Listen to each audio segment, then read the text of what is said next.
Well, good morning, everyone at Vermont Sun and Shade. So we have a little rain today, giving us a little shade in that way, but we have sun where our peregrine falcons are now starting to nest. And about 30 years ago, they were on the endangered species list. And this article references that as about 20 years ago. But I remember specifically because I did a study on them and made some pen and inks, and they were just really getting concerned about them then, and they were closing off the nesting areas. So this says that the season for hiking at some of Vermont's wild lands as peregrine falcons are nesting, they're closing these hiking trails.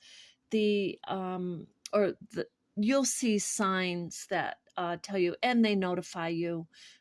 They show you which ones are closed before you head out. But the Department of Fish and Wildlife, they will check cliffs because that's where typically the falcons are, and they will be closed until August. So that's quite, that's most of the summer.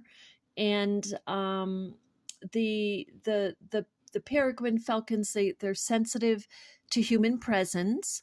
So they don't want people kind of hiking around and trying to get up in their nest and take pictures and whatnot. So I wanted to share that with you and then go into a little bit on their habitat. So let's see here. If we scroll down, this is what a peregrine falcon looks like. You'll notice it right away. It's a good sized bird. And they do nest primarily on the cliffs or rocky areas next to the hiking trails. I'm going to have a little coffee here. And thank you for being with me today and having coffee with me, joining me as we explore our state, as it's the current status of our state, wildlife, people, territory, terrain. So let's see here.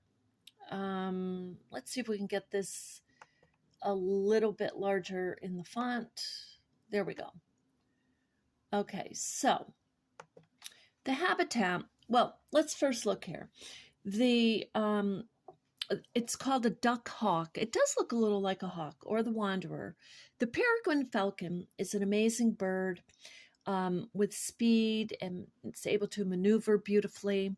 It's one of the world's swiftest flyers and a bird of prey, and it's made a remarkable recovery. And due to the use of, I guess DDT and had affected it. I do remember that now, reading articles on that. Due to chemicals, the U.S. peregrines in the east and the Mississippi River were eliminated. So see, this is chemicals. You figure chemicals are affecting our wildlife. They're also affecting us as humans. We have to be the ones to advocate to take care of our wildlife and ourselves. Efforts to reintroduce peregrine falcons have been successful in Vermont. Oh, yeah, see, it says since 1991. That's exactly the year I remember the trails being very specifically closed. There's one up in Smuggler's, not just one, but I noticed in particular at Smuggler's Notch, right when you're walking on the road, right where they close the notch, there are nests there. So, and due to the sensitivity of the birds being disturbed by people, that's why they close them off. So now their habitat. Peregrine falcons prefer to nest in high ledges near open areas where they hunt, such as rivers, lakes, and fields. The nest is a section of gravel, sand, or loose soil that has been hollowed out. So no additional building materials are brought to the site. The female may lay 3 or 4 cream color eggs and heavily marked with browns. So they have cream color and their eggs are marked. In the winter, Most Vermont peregrines migrate south. Some may travel as far as the West Indies, Panama, or Mexico. That's a nice vacay. And most are likely to stay in the US. Reproduction. Okay, so the peregrine falcons are cliff nesters. So, where they choose their ledge, that is typically a third of the way down to the ground. It's probably so their fledglings can train easily instead of getting hurt, right? They also nest on electricity transmission towers. Well, that has to be a trick or two. Silos, tall buildings, and bridges. I've never seen them in tall buildings here in Vermont. I haven't checked the bridges, but definitely I've seen them on the rocky ledges. They have one brood a year with 2 to 5 eggs. So that's a good size nest. Their diet primarily, get ready for it, is other birds, which are most often caught in the air. So, look, if you look at the size of the beak on this one, let's just take a look at that beak. Look at how the beak curves. You can see it right there, how sharp it is. So, yeah, that would make sense. But they're feeding on other little birds, probably like sparrows, chickadees. The peregrine falcon population concerns many people and organizations, including the U.S. Fish and Wildlife, the National Wildlife Federation, and the Vermont Institute of Natural Science. It goes on here. Green Mountain National Forest, the Nature Conservancy, and the Vermont Fish and Wildlife. Oh, so this was the U.S. up here, Fish and Wildlife. So efforts to assist the peregrines. In 1975, the Peregrine Fund led the effort to reintroduce the peregrine falcon in Vermont from 1982 to 1987.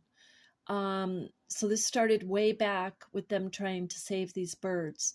Young peregrines were born into captivity and were placed in artificial nest boxes and released off the ledges. The process is called hacking. When you read something like this, you look at the little history and a recent history and how it's worked. It's amazing. It really makes you want to, seek out and support these organizations. And because it's working. Like I said, I remember 30 years ago, they're closing off the trails and they were on the endangered species. They could have easily gone extinct if they didn't do all this work. So nesting areas are monitored. So the state of most of the nest sites and the number of the young rays can be documented. So they're still on the watch list. And leg brands are placed on the chicks to assist long-term tracking efforts of the peregrines throughout the range. I guess that doesn't bother them. The only thing I think, and maybe they become sensitized to it, is that humans, put these tracking devices on. You can't help but think about the conspiracy theories of aliens tracking humans. We track our wildlife, but they put the little tracking devices on them. So I think there's probably some desensitization that they go through with humans.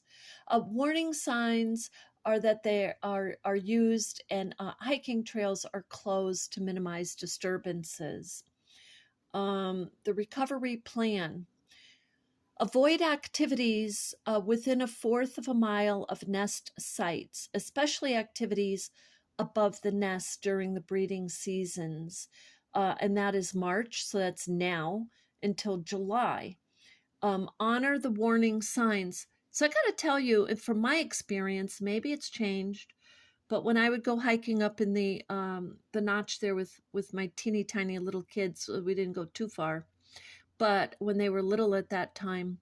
So the warning signs were very close to the nesting area.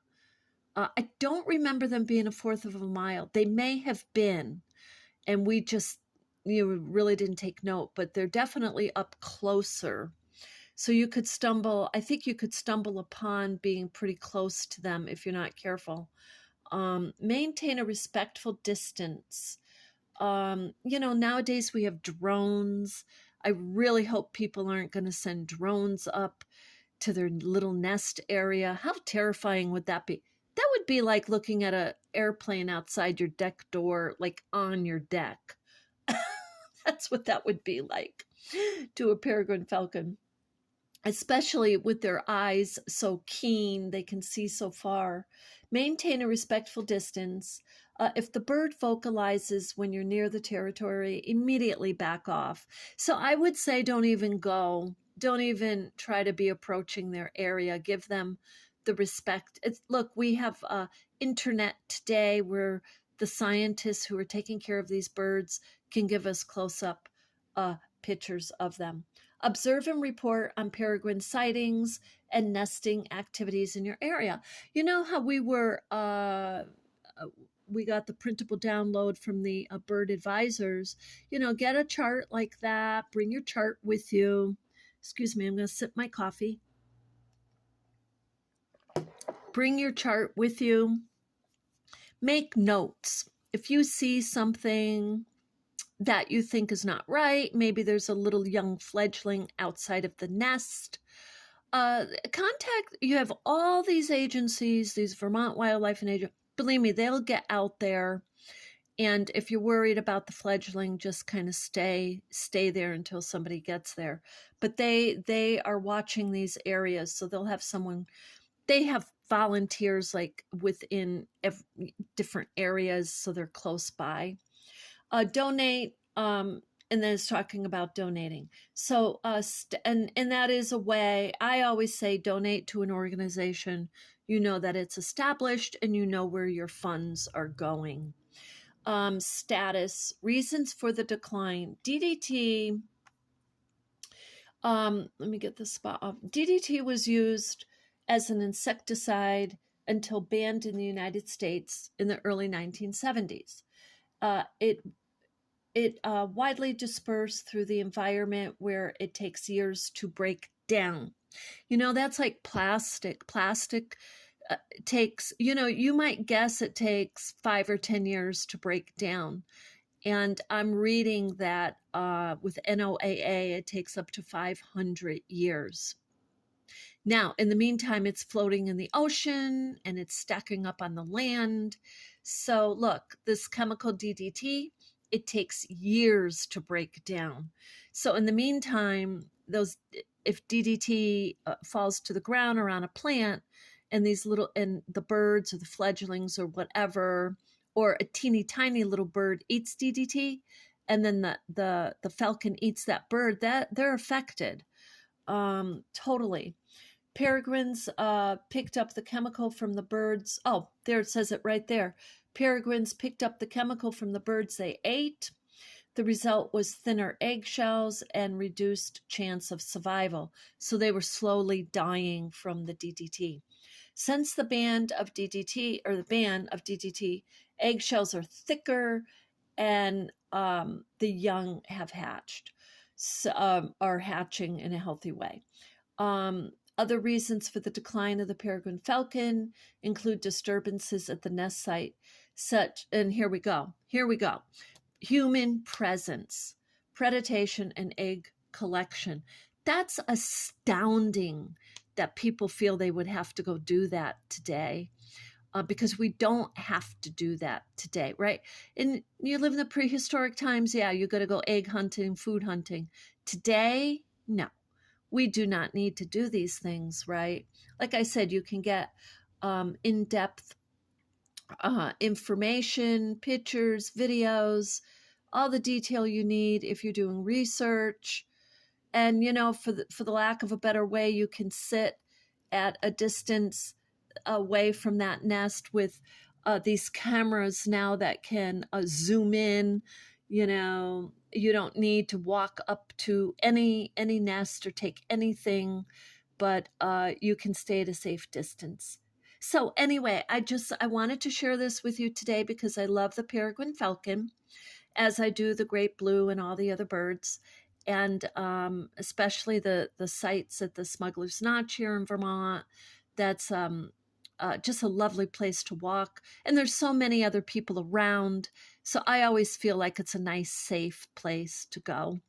And, you know, you could park your car down at the Smuggler's Notch little village there and just even walk up, hike up there on the side trails that go up through. So anyway, I hope that brightens your day a little bit, and share with me if you've seen a peregrine falcon and what your sightings were like. Have a beautiful day.